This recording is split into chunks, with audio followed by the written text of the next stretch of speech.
सर्वशक्तिमान परमेश्वर, आज जितना वचन ये सुने इनकी जिंदगी में 100 गुना फल आए, ये फल बना रहे, अंधकार की शक्तियां इन फलों को चुरा ना सके। तेरा पाक रूप बड़े कार्य करे खुदावन, प्रभु यीशु मसीह के सामर्थी नाम में, आमीन आमीन। हालेलुया। आज मेरा विश्वास है कि खुदावन का आत्मा वो आपसे बात करेगा। इस वचन के जरिए आपकी लाइफ जो है वो सेम नहीं रहेगी। आज हम पढ़ेंगे गिनती 25, उसके 6 आयत को आपकी स्क्रीन के ऊपर आप उसे देखेंगे। जब इज़राइलियों की सारी मंडली मेल मिलाप वाले तंबू के द्वार पर रो रही थी, तो एक इज़राइली पुरुष मूसा और सब लोगों की आंखों के सामने एक मिधानी स्त्री को अपने साथ अपने भाइयों के पास ले आया। इसे देखकर एलियाजर का पुत्र पिनहास, जो हारून याजक का पोता था, उसने मंडली में से उठकर हाथ में बर्छी ली और इज़राइली पुरुष के डेरे में जाने के बाद वह भी भीतर गया और उस पुरुष और स्त्री दोनों के पेट में बर्छी भेद दी। इस पर इज़राइलियों में जो मरी फैल गई थी वो थम गई। यहोवा ने मूसा से कहा, हारून याजक का पोता एलियाजर का पुत्र पिनहास, जिसे इज़राइलियों के बीच मेरी सी जलन उठी, उसने मेरी जलजलाहट को उन पर यहाँ तक दूर किया है कि मैंने जल कर उनका अंत नहीं कर डाला। इसलिए तू कह दे कि मैं उससे शांति की वाचा बांधता हूँ। उसके लिए और उसके बाद वंश के लिए सदा की याजक पद की वाचा होगी, क्योंकि उसे अपने परमेश्वर के लिए जलन उठी और उसने इज़राइलियों के लिए प्रायश्चित किया। हालेलुया। जबकि वचन क्लियरली कहता है कि तू हत्या ना करना, और यहां पर परमेश्वर एक हत्या करने वाले को आशीषित कर रहा है। ऐसे कैसे हो सकता है? जिसने व्यभिचार किया, एलियाजर का पुत्र पिनहास गया और उसने दोनों को मार दिया, क्योंकि ये कत्ल नहीं था। व्यभिचार परमेश्वर के वचन के खिलाफ था, और किसी के अंदर इतना हियाव नहीं हो रहा था कि वो लोगों को ओपनली रोके। परमेश्वर ने यहोशू को कहा, वो सामने ए नगर है, मैं तेरे वश में करता हूं, जा और जीत ले उस नगर को। और वो गया और स्ट्रेटजी बनाई, परमेश्वर की आत्मा की सहायता से उस नगर को जीत लिया। प्रभु ने यह नहीं कहा वो बेहोश हो जाएंगे, चला जा, तेरे हाथ में कर दूंगा, राजा आके तेरे सामने समर्पण कर देगा। आज प्रॉब्लम कहां है? जहां कलीसिया को चुप रहना चाहिए और लड़ना चाहिए, वहां कलीसिया ठंडी होकर बैठी है प्रेम का हवाला देकर, और जहां कलीसिया को चुप रहना चाहिए वहां कलीसिया बोल रही है वचन का हवाला देकर। कहां बोलना चाहिए और कहां चुप रहना चाहिए? आपकी बेटी व्यभिचार में है, लेकिन आप अपने परिवार में अपने पति से बात नहीं कर रही हैं। आपको लगता है घर में कलेश हो जाएगा, आप फाइट नहीं कर रही हैं, आप लड़ नहीं रही हैं। परमेश्वर ने गुस्सा किया इज़राइलियों के ऊपर कि तुम में से किसी के अंदर जलन नहीं है, सिर्फ इस आदमी में जलन है और इसने उनको सजा दी है। अब मैं इनके साथ वाचा बांधता हूं, याजक पद की वाचा।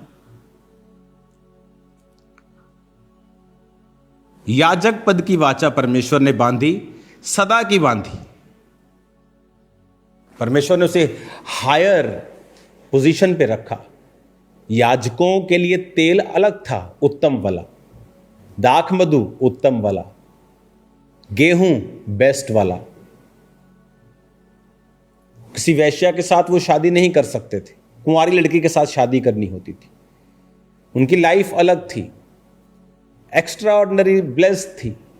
रीजन, जहां फाइट करने का समय था, स्टैंड लेने का समय था, वहां उन्होंने फाइट की।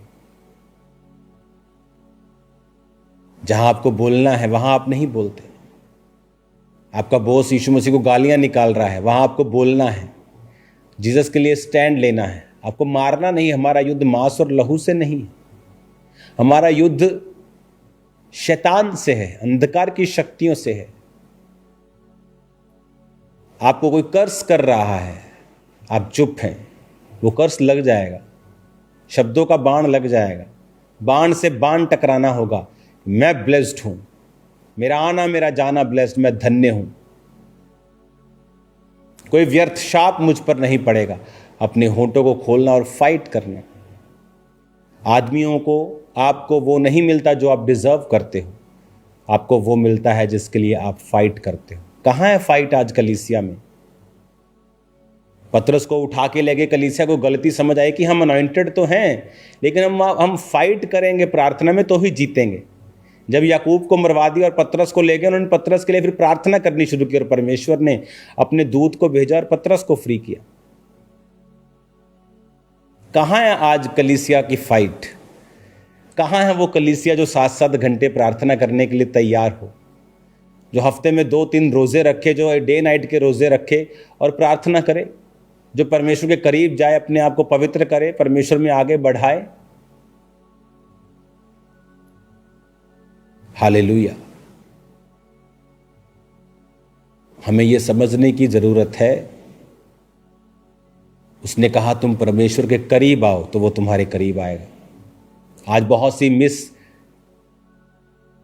कंसेप्शन है, बहुत सी मिसलीडिंग है चर्च को कि खुदा सब कुछ अपने आप कर देगा। ये व्यवस्था का युग नहीं है कि ये करो तो ये मिलेगा, ऐसा बाइबल नहीं कहती। मांगो तो दिया जाएगा। खुद प्रभु ने कहा है कि एक विधवा का न्याय धर्मी पापी कर सकता है जो दिन रात मेरे नाम की दुहाई देंगे, क्या मैं उनका न्याय नहीं करूंगा? पहले कर्म किसने कहा करने के लिए? जीसस ने। किसको? तुमको। क्या? दिन रात उसके नाम की दुहाई देना। दिन रात मेरे नाम की दुहाई देंगे, क्या मैं उनका न्याय नहीं करूंगा? आज कहां है फाइट? प्रभु कहता है मेरे कोड़े खाने से तुम चंगे हो गए हो, बीमारी तुम्हारे वश में कर दी जाती है। लेकिन अब अभी हम वेट कर रहे हैं कि बीमारी अपने आप आएगी और घुटना टेकेगी, बोलेगी महाराज कहां आज्ञा है, वहां हम चले जाएंगे। ऐसा नहीं होने वाला है। यहोवा ने कहा वो ए नगर है, मत डर, तेरा मन कच्चा ना हो। यहोशू की पुस्तक को जब आप पढ़ते हैं, मत डर, तेरा मन कच्चा ना हो। क्यों कहा परमेश्वर ने मन कच्चा ना हो? यहोशू 8:1, तब यहोवा ने यहोशू से कहा मत डर, तेरा मन कच्चा ना हो। क्यों कहा?